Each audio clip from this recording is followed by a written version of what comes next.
Chapter 1. The Awakening. "Catherine! Cathy!" A voice was sounding. It sounded like it was being said to her, but it wasn't. The voice wasn't loud enough. "Catherine! Can you hear me?" The voice said once more. She could see a square mirror attached to a wall, and under it was a basin secured and surrounded by a hard stone tabletop. The tiles of the wall were merging and separating from one another. She felt as if she had been sleepwalking and had suddenly awoken. She was confused and disorientated. She felt like she was walking on a cloud. The last time she had such a feeling was when she was suffering from glandular fever, also known as the kissing disease. When she received her ID, which showed she was finally 18, she could not wait to experiment with the men she fancied in nightlife. This led to her being absent in her first university year due to sickness. She learnt to pick her men wisely, as picking the wrong one could make your neck bulge and put you on a drip feed of blended soup. She turned away from the mirror and peered down at the floor to where she thought the voice was coming from. Her vision began focusing, and with that she saw the fluorescent green jacket worn by a kneeling woman. The woman was crouching and holding another girl's head in her hands.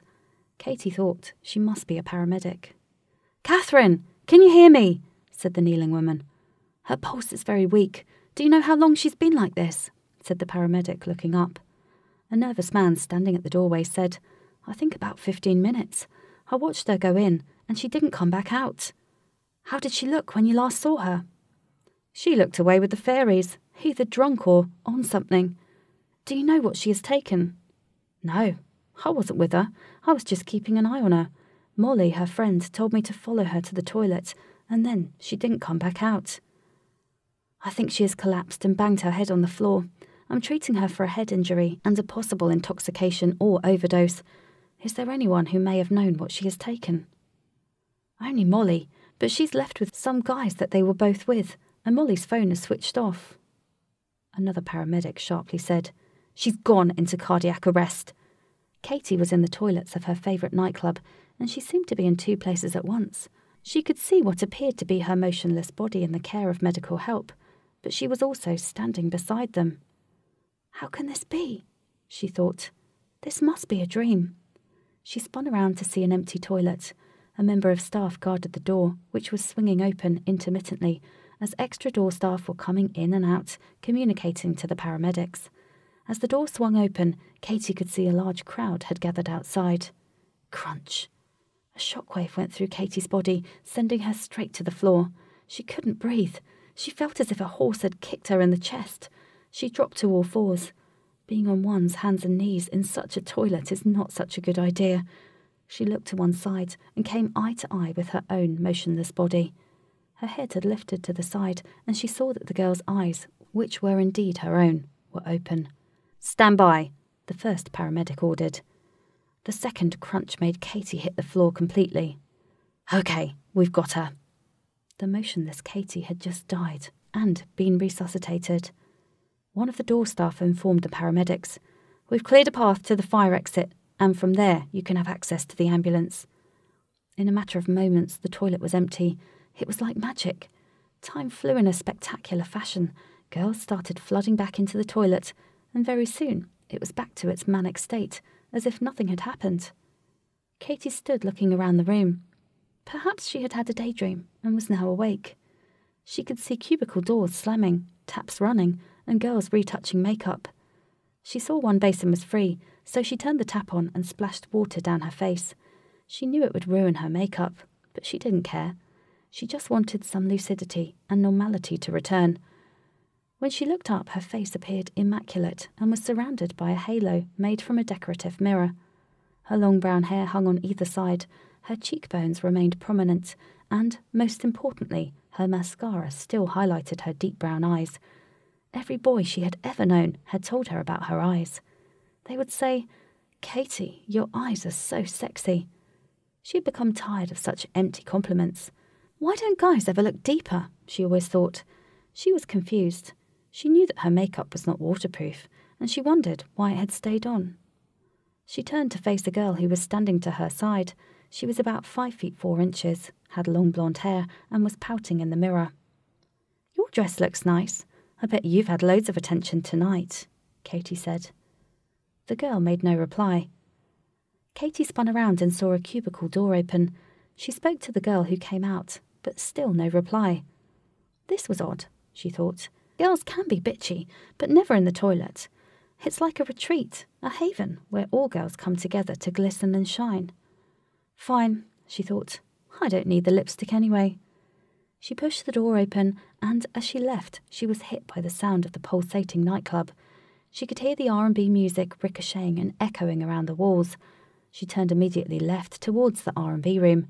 She walked into the centre of the hallway, aiming straight for the middle of the double doors. In the distance, she could see the bar. It was about 30 metres walk, just enough to make an entrance. There were always hopeful men at the bar, and these men always fell over themselves to buy her a drink. Katie always bought her own money, but would quite often leave with all of it. She had given up trying to pay for herself.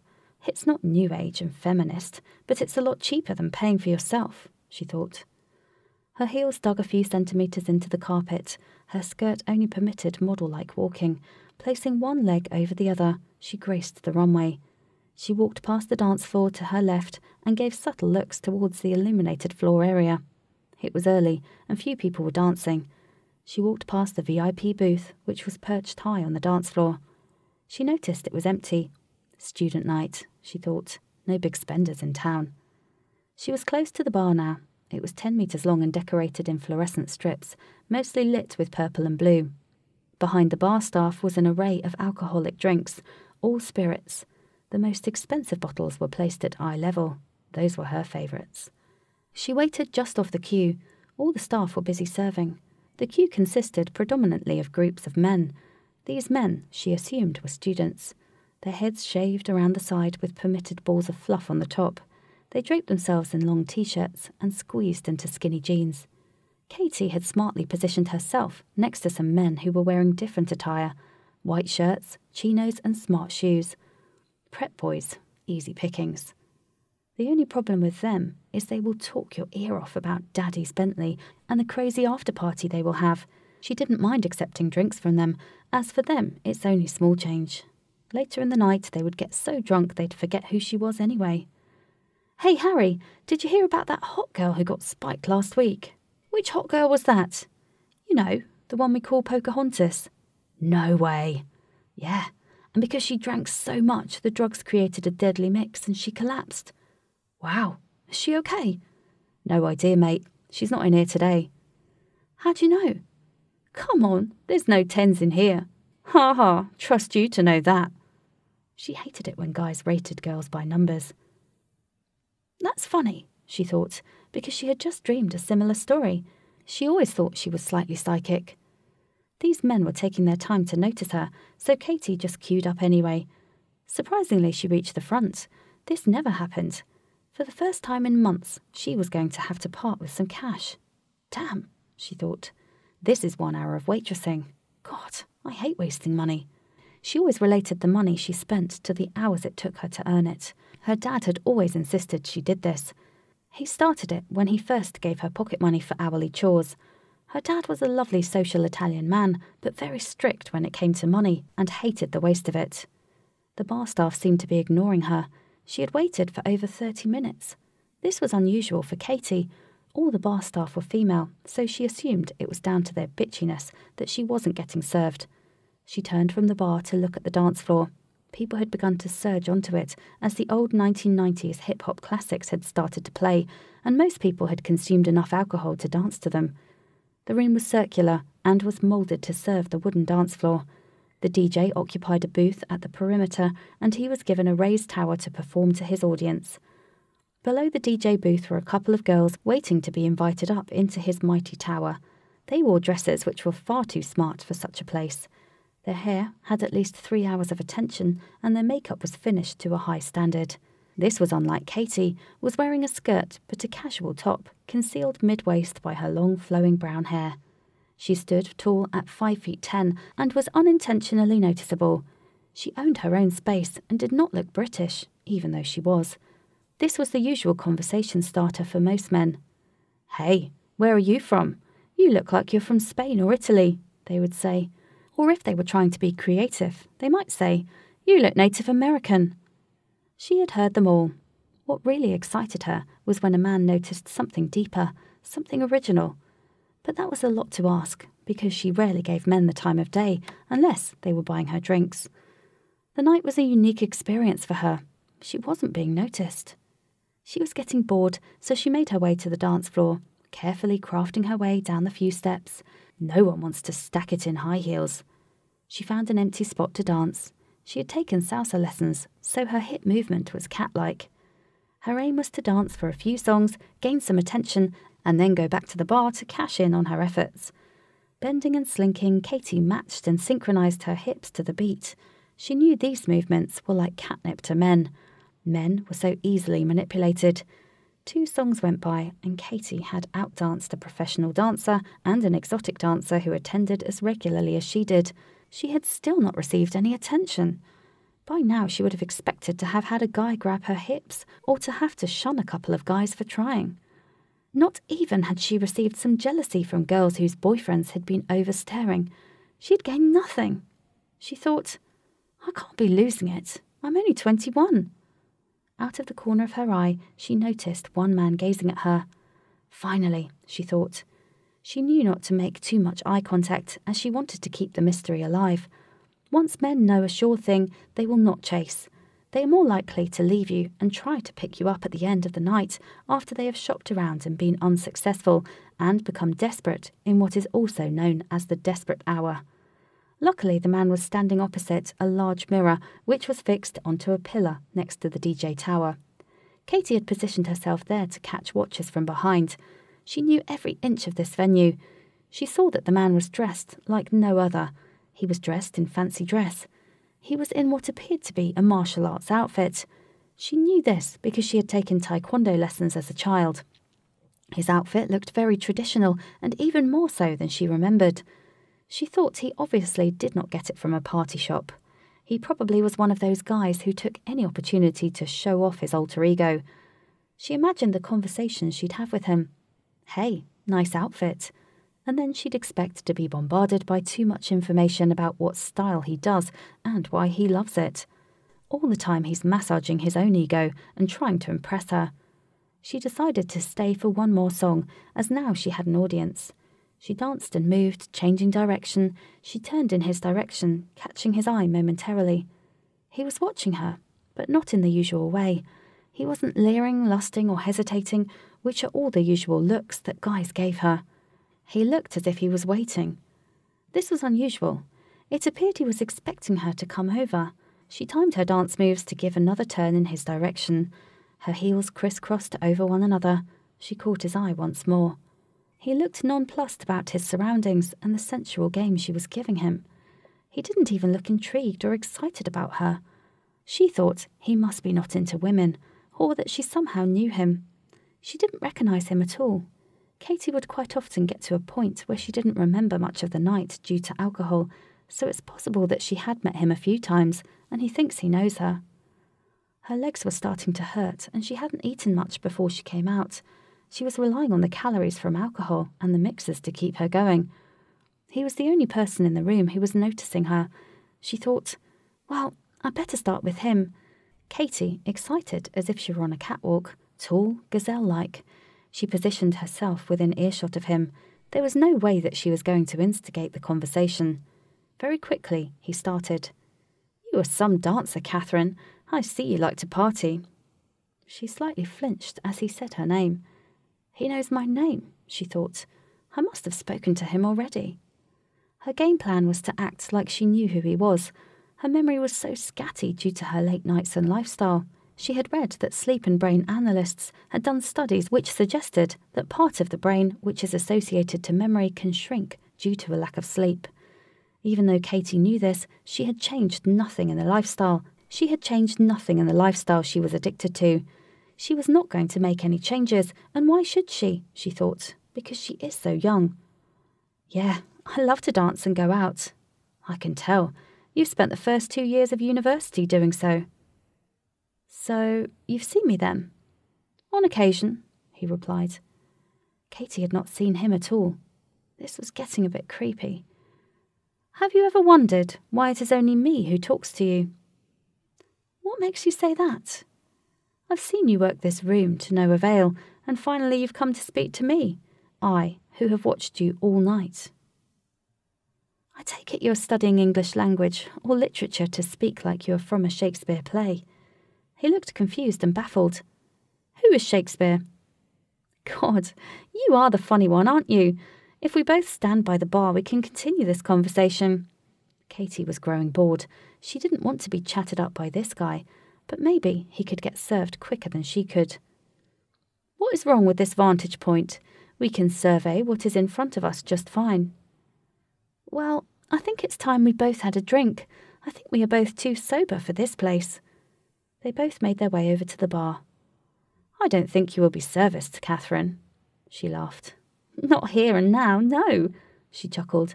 But yeah, I know, right, what's up with the staff? They are so bitchy. You better do it. I think they prefer men. Katie smiled to herself. God, I'm such a pro. It comes so naturally, she thought. That's no use, Catherine. They can't see us both. We're invisible to them. However, they can feel our energy, that we contribute to the party. This guy's nuts, thought Katie. He must not be drinking alcohol but taking drugs. He is totally useless to me, she thought. He is fun, and I'm bored, so I'll keep this going. So, you're not buying a drink then? That is correct, Catherine. In fact, we can both play a game of seeing if they can see us if you like. Do your best to get their attention, and I will do mine. She smiled. She liked being playful, and this guy was showing something different. He was showing her no interest sexually. You go first, karate man. My name is Wraith, he said. Wraith stood up and launched himself into the air. As he rose, he turned and released a kick. His head just missed the ceiling and landed in stance with perfect balance. She thought, oh my God, he's going to get us kicked out. The security was very strict at the venue. There had been so many serious incidents in the past, and the local authorities wanted to close it down. This made the owner enforce zero tolerance on bad behaviour. She waited for the inevitable, but nothing happened. Your turn, my lady. How am I going to top that? She thought. Katie was quite competitive, so she had to find a way of winning. At this moment, she didn't know what came over her. She leapt onto the bar and performed a Coyote Ugly scene, which she had seen on TV as a little girl. Shot glasses and drinks fell off the table. He looked impressed, and she hadn't even knocked a drink over his black tunic. She looked instantly towards the door, but security had taken no notice. The bar staff were just working their way around her, and service was continuing as normal. She bent over and took a spare drinks pump and sprayed beer from it into her mouth. No one noticed. She sat, squatted on the bar with the drinks pump in one hand and pointed at him with the other.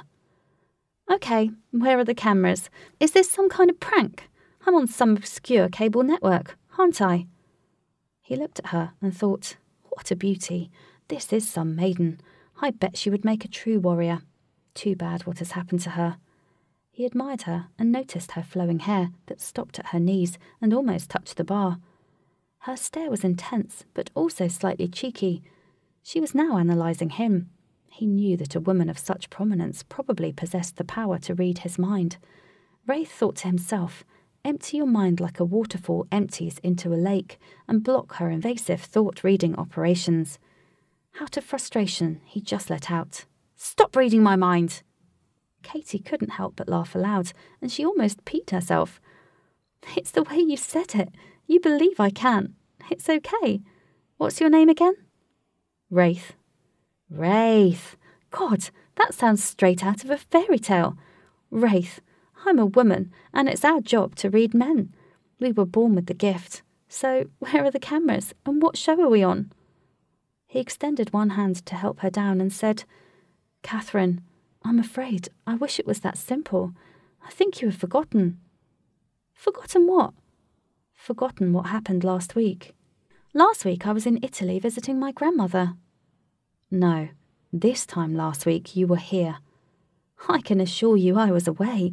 God, you must be on so much drugs. Last week, Catherine, you were unconscious in the toilets having been poisoned. No, that's not happened to me, because how would I be here now? You're not. In mind you are, but not in body. Your body is elsewhere. It must still be alive, as your mind is still here. Katy just looked perplexed. It started to come back to her. The daydream she had was becoming a memory. She began to quiver and shake, and instantly sat down cross-legged on the floor. You mean I'm dead? Thankfully not. No, you are still very much alive. But how long for, I'm not sure. Katy paused and looked vacant, as she had no idea how to process this. She had watched Ghost with Patrick Swayze in it, and she concluded this is what was happening to her.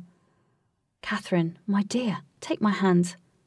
She did so, and she was instantly lifted. He's very strong, she thought. What do you like to be called? Kathy, Catherine, or Kate? She looked confused by such a question given the circumstances.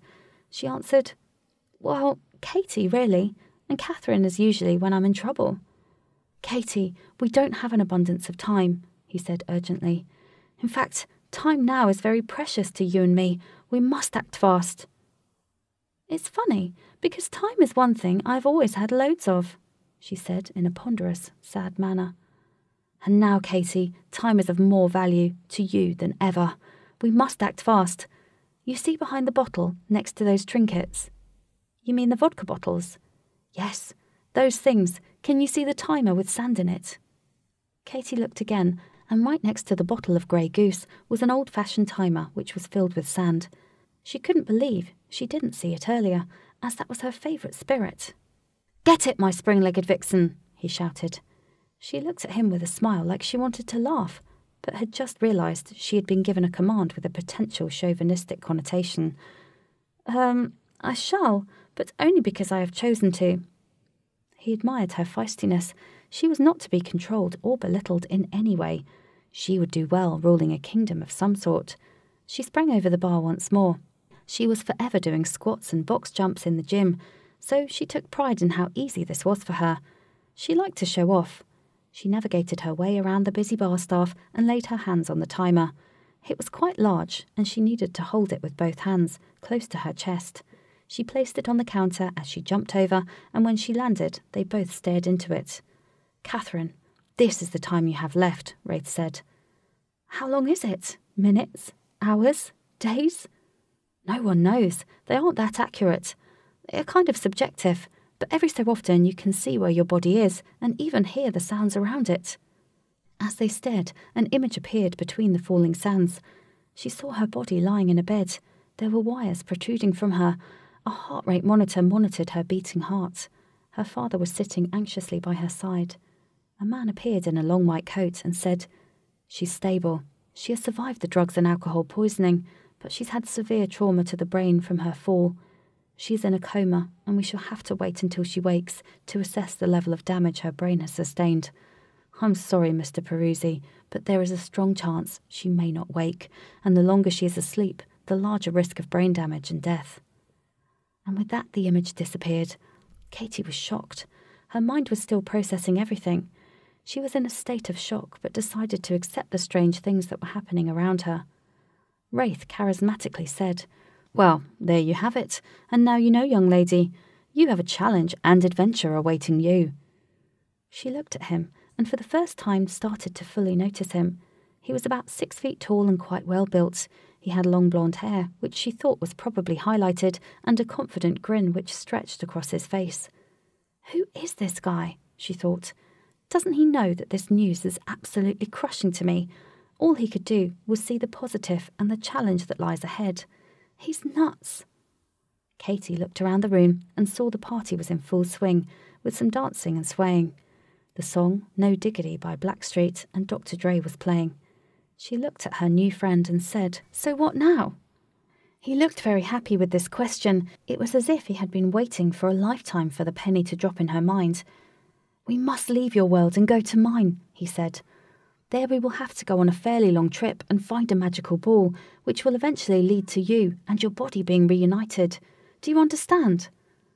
She looked at him and decided to go along with it, but asked, And if I don't go with you, what happens? Wraith just could not wait to answer. He looked like he had been rehearsing his words. Well, you can stay here, and I'm sure you would like that, as I know you live and breathe parties. If you stay here, there is a chance you will return to your body, but there is a chance you may not." "And then what?" she asked. "Then your mind and spirit will go somewhere else. Where, I do not know. But one thing is for certain, if your body dies, you won't be here physically again." "Why should I come with you?" "Because if you come with me and do what I asked, you will be reunited with your body. But Catherine, I'm being truthful. Should you fail and your time runs out, your body will die." "Please, summarize why I should come with you." "If you come with me, Catherine, you are in control of your destiny. You will only lose if you give up and don't use your head. If you stay here, it's down to luck. You are just waiting. If you come with me, you get the chance to sail your own ship from its harbour and across the sea. There will be storms which could sink you, and you may not make it. But Catherine, you get to be captain of your ship." What a decision, she thought. I could play roulette with my life, or I could take some control and still fail. What I am to do? She stood bolt upright, straight, hands folded together over her stomach. She had lost her party vibe and was deep in thought.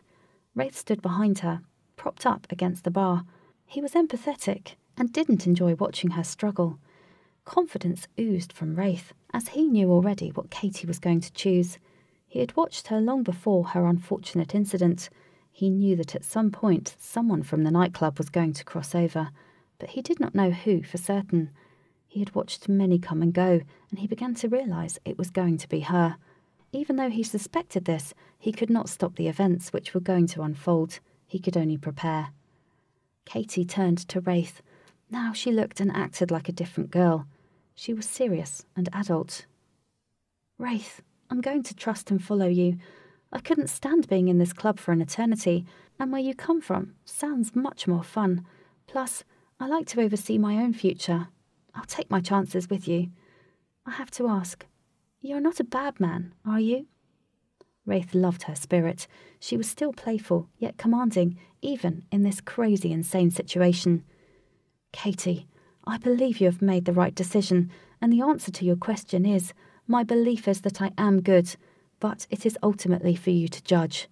But what is for sure, good or bad, you have the choice now." Katie took Wraith's words for 3 seconds and then grabbed his hand, saying, "Right, where are we off to then?" Wraith smiled, stuck his chest out and said, "Up these stairs." Katie looked up at the stairs which led up to the landing and then spiralled around a corner. "Those stairs lead to the main dance room," she said. "Main dance room in your world. In mine, it is the palace's ballroom. Come on, let's go." Wraith grasped her hand and ran up the stairs with Katie following behind. She quite enjoyed this, but kept a straight face. They turned the corner of the stairs and saw at the top a solid door. This puzzled Katie, because there was not a door there before. The door appeared to be solid oak, which was also unusual, as it matched nothing else in the nightclub.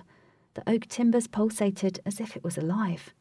Wraith turned to Katie with a playful glint in his eye and asked, "Do you know what time it is?"